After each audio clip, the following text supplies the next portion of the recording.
1999-2000 batch పిల్లలు మేలో celebration చేసుకున్న శ్రీమద్ జూబ్లీ సెలబ్రేషన్.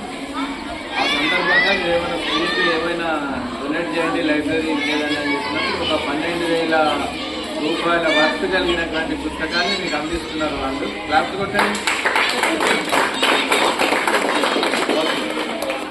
ఇవి ఎందుకు అనంటే మీలో చైతన్యాన్ని రేకెత్తించడానికి, జ్ఞానాన్ని అభివృద్ధి చేయడానికి, ఫర్దర్ స్టడీస్కు ఈ బుక్స్ చదివితే జనరల్ నాలెడ్జ్ కానీ ఇతర విషయాలకు ఉపయోగపడుతుందనేటువంటి ఉద్దేశంతో ఒక 78 పుస్తకాలు లైబ్రరీకి